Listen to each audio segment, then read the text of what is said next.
This bulletin proudly brought to you in association with Alex Campbell's Menswear.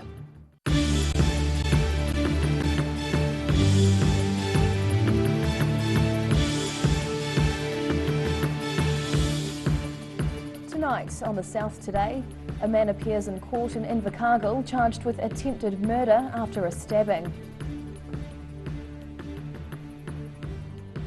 Anzac commemorations have taken place across the South with thousands of people turning out. And the multi-million-dollar revamp of Dunedin's George Street has begun.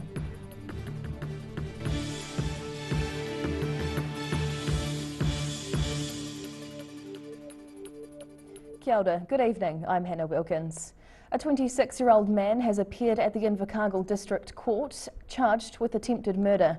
It follows a stabbing incident over the weekend which left one man dead and another with serious injuries. The defendant appeared via video link and was granted interim name suppression. The man is accused of murdering a young father in Invercargill but did not enter a plea when he appeared in the Invercargill District Court on Monday morning. Police arrested and charged the 26-year-old with murder and attempted murder after a stabbing attack in Invercargill killed Chad Parakura and left Austin McGregor critically injured early on Saturday morning. Police say they're not looking for any other suspects directly involved in the incident but are still looking for any further information. They thanked the public for help with the arrest, but acknowledged having someone before the courts won't take away from the pain felt by the victims' families. Judge Callaghan remanded the 26-year-old defendant man in custody to appear in the High Court at Invercargill in mid-May. In Invercargill, the South Today. A heavy silence has settled over Bluff as the small Southland town grieves the loss of 4 loved teenagers and mates killed in a crash in Invercargill on Friday afternoon. Police have named the 4 teenagers killed in a collision with a concrete truck. They are 16 years old Connor Steele, Indaka Rousey and Kaya Kennedy, all of Bluff, plus 17-year-old Omaru Huato Tawhai of Invercargill. The teens were killed when the Ford Ranger they were in collided with a truck in Invercargill's Queen's Drive on Friday afternoon. The driver of the truck involved visited the scene over the weekend and was visibly upset as he tried to come to terms with the tragic loss of the young lives. 52-year-old truck driver Reese Wilson told the Herald he was coping, but it was tough. Despite concerns that COVID-19 might keep many away from Anzac Day services, events across Dunedin and the regions were well attended. At Dunedin's Queen's Gardens, 2 rounds fired from a 25-pound artillery field gun launched the dawn service, along with a rendition of God Save the Queen. Anzac commemorations began before dawn across the country. A large crowd gathering in cool but clear conditions around the cenotaph at Dunedin's Queen's Gardens as returned services personnel marched on. 2 blank rounds fired from a 25-pound field gun shook the ground and lit up the pre-dawn sky. Marking the time New Zealand and Australian troops landed at Gallipoli more than 100 years ago. Chaplain Aaron Knotts brought the Remembrance Day into a current day context during his dawn service address. With remembering, we do not lose hope, for just as there is a time to kill, there is a time to heal. In reflecting, we can consider our current situation. Where are our people serving in 2022? What does a life dedicated to service look like? We're mindful of conflict in the Ukraine, the sacrifice, the loss of life, those displaced, and we long for swift and peaceable resolution. There had been concerns people might stay away due to concerns over COVID-19, but the turnout was strong.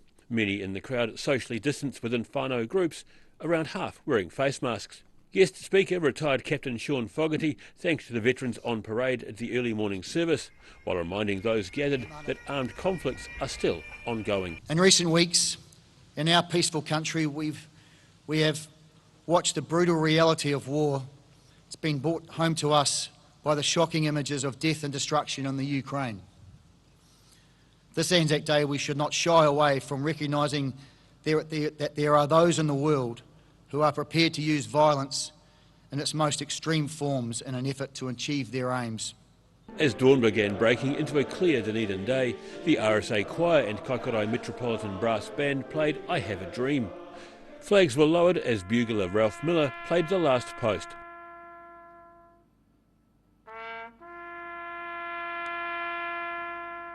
In Mosgiel, about 300 people gathered at the cenotaph, welcoming a parade from the neighbouring RSA building led by the Mosgiel Brass Band, marking 150 years of service this year.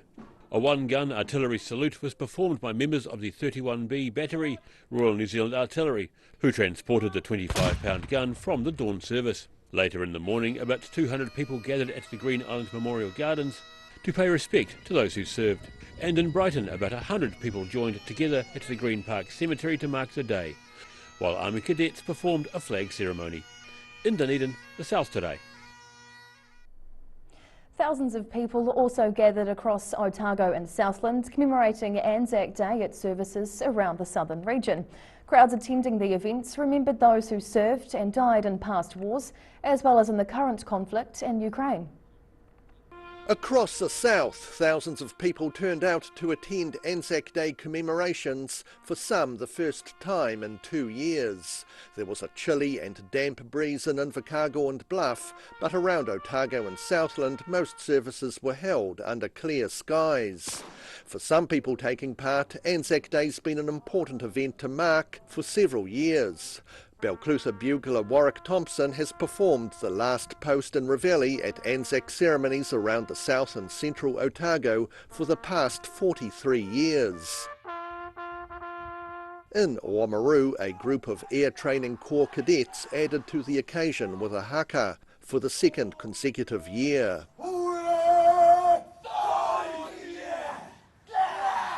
Some towns chose to bypass dawn parades in favour of ceremonies held later in the morning, with about 700 people turning up at both Alexandra and Cromwell.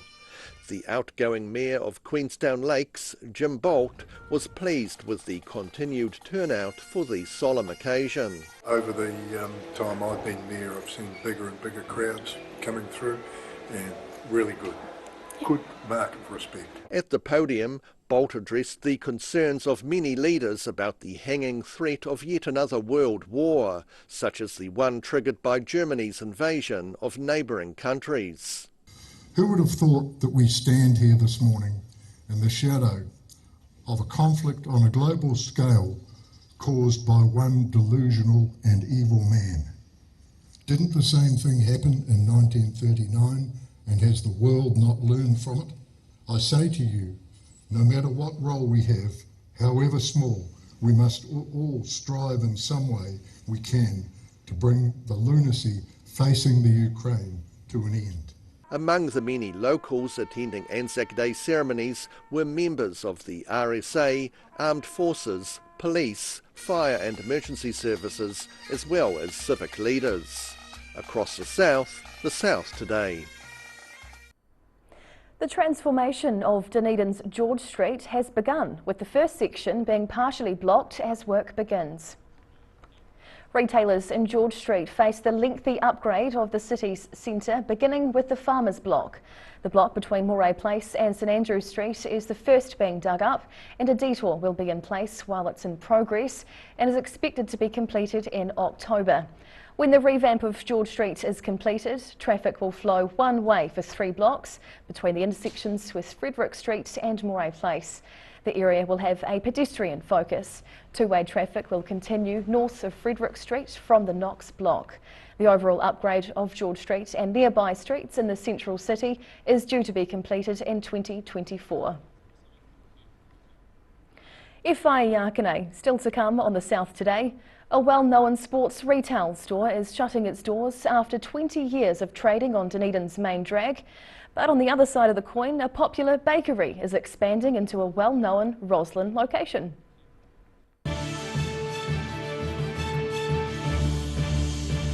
All new episodes of Put Some Colour in Your Life are now screening on Channel 39.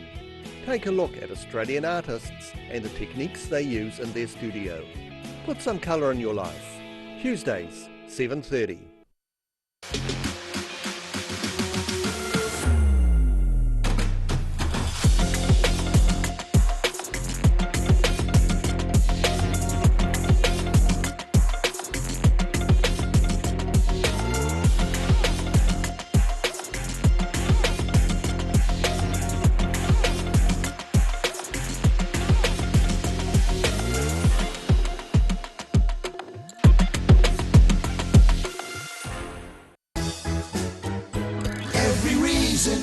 season, we're proud to dress the region.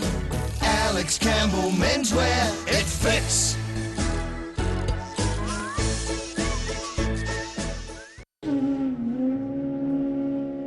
Every day the team at Gillian's supports grieving families at their time of need. From answering your questions to organising a farewell that reflects the wishes of your loved one, we can help.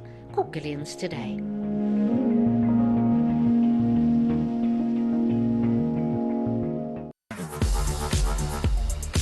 Certainly being on a bike, the frustrations you get when people are behind you, they're impatient, you know, it's only 5 or 10 seconds more out of your day, and when you think about it, we're on a lot longer journey than you are, and just keeping space. It's not hard to give a metre, you know, even if it means waiting a minute or so to pass.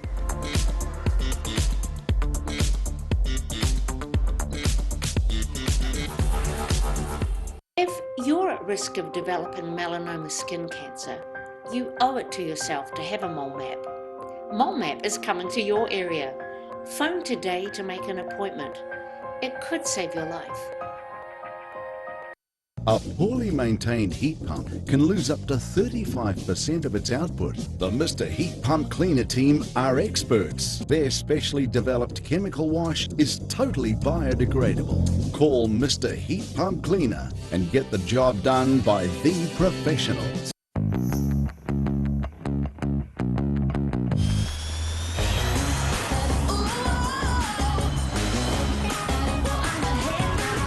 Spark your joy with jazz, the next generation from Honda.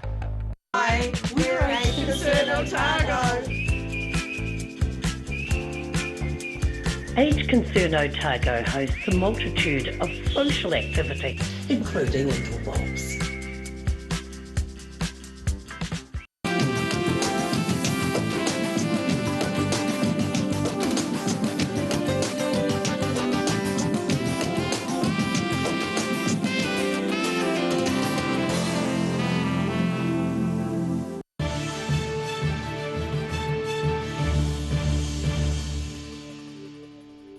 Tēnā, welcome back. Well-known Dunedin retail store Champions of the World is shutting its doors after 20 years of trading on George Street. The shop sold a lot of sports merchandise, especially to fans after a big match. But with big matches almost non-existent during COVID-19, sales dried up. Set to close its doors next month, the Dunedin branch of Champions of the World is closing down due to a lack of customers during the COVID-19 pandemic. Store manager Matt Clifford helped set up the shop 20 years ago, and he says he's sad to see it close. It's been a pretty fun ride, some ups and downs, but a lot of great events. Rugby World Cup 2011 was pretty impressive here with Argentina and England. Ed Sheeran, and certainly a lot of great All Black Test matches under the roof on a hard and fast track. He says the retail outlet has a lot of hard-to-find sports items on its shelves, with much of the merchandise now selling at half price. Certainly we have the premium All Blacks and Super Rugby product that not all stores cater the full range for.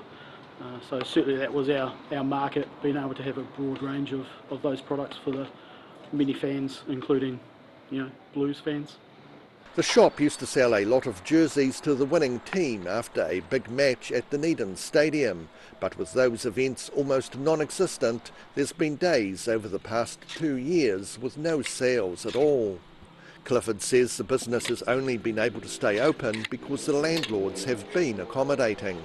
We've got some pretty good landlords over the last 2 years, Lockie Chisholm and Flatiron Group. And if it wasn't for them, we probably would have been closed quite some time ago. Champions of the World in Dunedin will close next month, with the Queenstown and Christchurch branches set to stay open for the foreseeable future. In Dunedin, the South Today. A Dunedin man who allegedly stabbed someone, prompting an armed offenders squad call-out, has admitted threatening to kill. 59-year-old Paul Brewer appeared via video link in the Dunedin District Court this morning. He pleaded not guilty to the more serious charge of wounding with intent to cause grievous bodily harm. The two charges follow an incident in Kaikorai Valley Road in late March. It prompted a large emergency service call-out, including 6 police vehicles and an ambulance. Brewer is due back in court in June. Popular local business Gilbert's Fine Foods has expanded again. The couple behind the business started out buying a small bakery in George Street 15 years ago before later moving to South Dunedin. They've purchased the former Friday shop in Roslyn, opening the doors on the bakery 6 days a week. Dunedin's Friday shop in Roslyn might be no more, but the windows are full of baked goods all week long now, thanks to new owners Kevin and Esther Gilbert. The couple jumped at the opportunity to take over the premises after former Michelin star chef Jim Byers retired from the Friday shop, where he'd spent all week making a range of popular items which were sold on Friday mornings. The Gilberts decided to purchase the shop after Byers contacted them about selling some of his products. We came and had a look around, had a chat to Jim, and then spent 2 hours just down the road drinking coffee, trying to convince ourselves basically trying to find reasons not to. And after 2 hours, we couldn't. So that, to us, was a no-brainer. The couple say they're keen to honour the legacy of the popular Friday shop while adding their own twist to it. Our customers understand we are not Jim, we're not trying to be Jim, we're not trying to do what he did. Some of the products will look similar, feel similar, taste similar, but that's because that's what we do anyway. The Gilberts started their food business in 2006 by purchasing Charlotte Bakery on George Street and later shifting to South Dunedin. Their new Roslyn bakery is now in its 3rd week, and Kevin Gilbert's getting used to how the oven works. Because every oven has a personality and you have to get to know it before you can actually run it properly. The couple say they're grateful for the support they've received from the Roslyn community since the shop reopened. In Dunedin, the South Today. One of Dunedin's grand old homes in Roslyn is changing hands, with the current owners downsizing to a smaller villa nearby. The house they're leaving boasts 5 bedrooms and 4 bathrooms and was built with money from the Otago gold rush.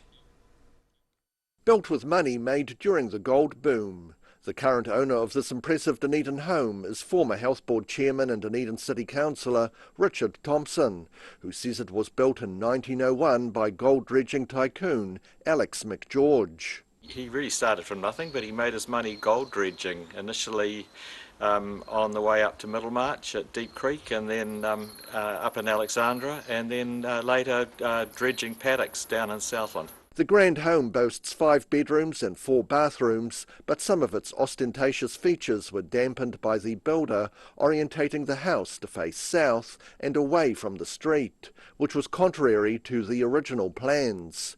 It was only years later that the plainer side, which faces Highgate, was enhanced with a large porch at ground level and a glassed-in sunroom above. Thompson says the surrounding grounds were originally much larger than now, but much of it was sold off to neighbouring properties. There was a big vegetable garden, there was a croquet lawn, there was a big flagpole and a circular driveway that came in. It really was an extremely grand set of grounds that went with a pretty grand house, actually. Thompson and his partner Anita Cresford moved into the house with their son and their son's wife and baby 10 years ago. He says the kitchen was already remodelled, but the rest of the home required extensive renovations to bring it up to scratch. The rest of the house needed a huge amount of work. There was a lean-to addition that had been built on behind where I'm standing now. That all had to come off. There was a lot of roof damage that had to be repaired, bathrooms installed and bedrooms done. It was a massive job, but it was worth it. With the younger family now moved out, the couple are moving to a smaller villa in nearby Maori Hill. In Dunedin, the South Today. Luggett artist Sonia Kiki Jones is welcoming people to her home for an exhibition named The Cabinet of Curiosities.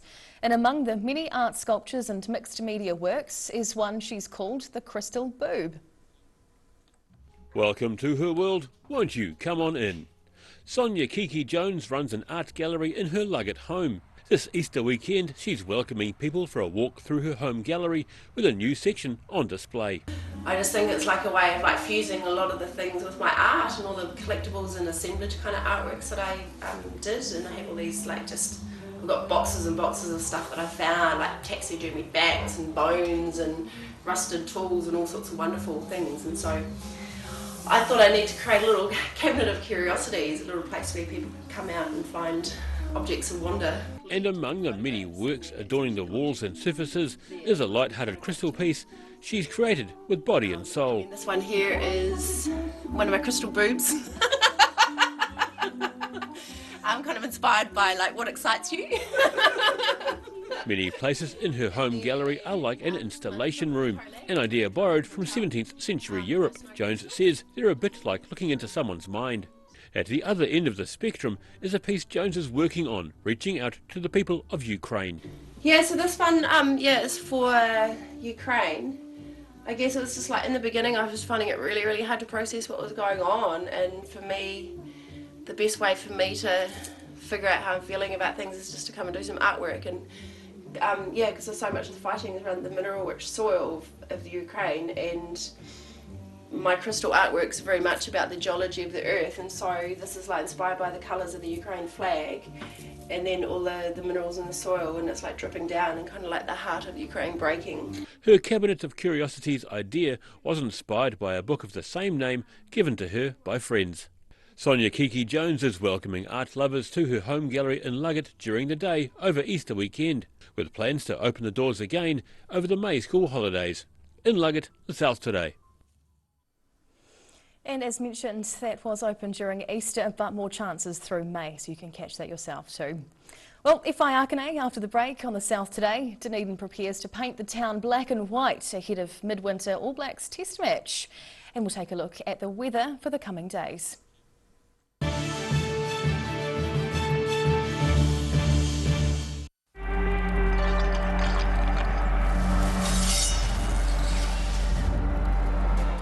Drop when you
Living Well Disability Resource Centre, a not-for-profit charitable organisation and your one-stop shop for information and resources to help you retain independence. We offer a wide range of assistive products from jar openers to mobility scooters and provide assessments for Total Mobility, the half-price taxi scheme. Come and see the friendly team. You'll find us on the corner of George and Bath Streets, ground floor of Burns House.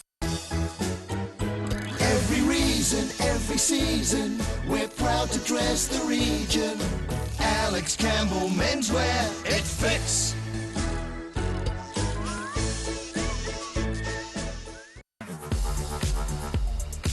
Just plan your route a little bit, choose nice and quiet roads. In the winter, it's always nice to ride north and south.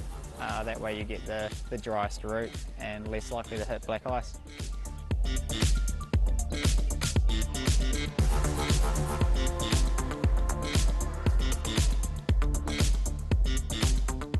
MTF Finance can help you turn the key on your next vehicle with a loan made just for you. TCs and lending criteria apply. If you're at risk of developing melanoma skin cancer, you owe it to yourself to have a mole map.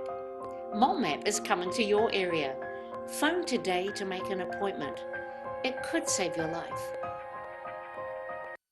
Hi, my name's Matt and I'm the Dines Group CEO. Dines is a company that's focused on selling logistics solutions to its customers. We're passionate about selling efficiency and we've been selling efficiency for over 50 years now.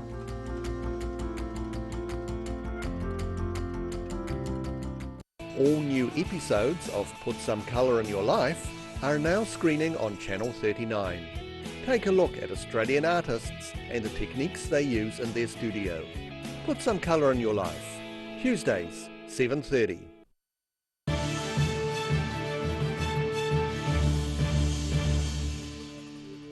And now recapping tonight's top stories on the South today. A man has appeared in the Invercargill District Court charged with attempted murder after a fatal stabbing early on Saturday. Anzac commemorations have taken place across the South with thousands of people turning out to services despite COVID crowd concerns. And the multi-million-dollar revamp of Dunedin's George Street has begun. It follows 4 months of disruption to businesses around Fulhall Street.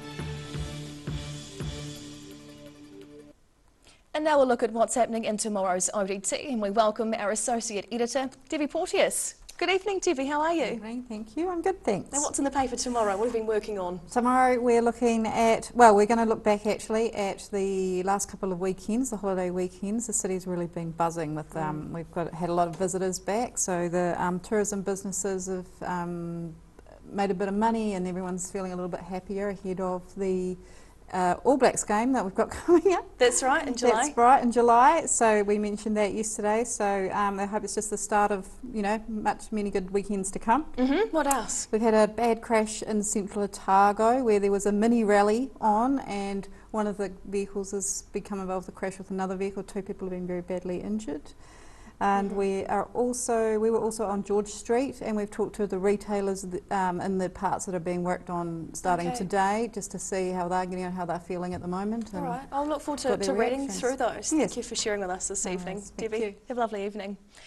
And now for a look at the weather. Tonight's weather proudly brought to you by Mole Map. Looking at the situation, a cold southwesterly airflow blows over southern districts tonight but will ease steadily tomorrow as an incoming high pressure system arrives from the Tasman Sea. It'll take several days to move across the country, bringing a long spell of mostly fine weather. Heading to the top of the South Island first, fine tomorrow with light winds and a high of 18 for Nelson. Greymouth a touch warmer with 19, while Christchurch can expect a few showers around the peninsula, southwesterlies and 15 degrees. To our southern towns now, fine with southwesterlies through here. Our Clutha, Gore and Lumsden will all get a high of 14, Catlin's 13. Travelling westwards to the Central Lakes area, the southwesterlies continue with fine weather and into the mid to late teens temperature-wise. Alexandra, Queenstown and Wanaka can all expect 16 degrees, to Yarnell 14. And looking at the northern towns next, Timaru and Omarama both in for a fine day with 14 and southwesterlies. Omarama and Twizel warmer with light winds and 17 degrees the high. Down to Dunedin, southwesterlies blow through the night with a low of 9 degrees. And any early showers should clear tomorrow. Cloudy to start and then fine and sunny with 13 as the southwesterlies drop back as the day goes on. A cold one tomorrow night though with 2 degrees. And to Thursday, mostly fine and sunny with light winds, a high of 15 and down to 3. Into Invercargill, showers tonight with fresh cold southwesterlies and an overnight low of 8. Tomorrow will be fine and sunny with 14 degrees, but looks can be deceiving. Light frosts are on the cards tomorrow night, so the deep south is going to live up to its name as it drops down to just 1 degree. By Thursday, warm again with 15 degrees. Light winds a fine day, dropping to 3 degrees. And that's the news this Tuesday. Have a lovely evening. Good night.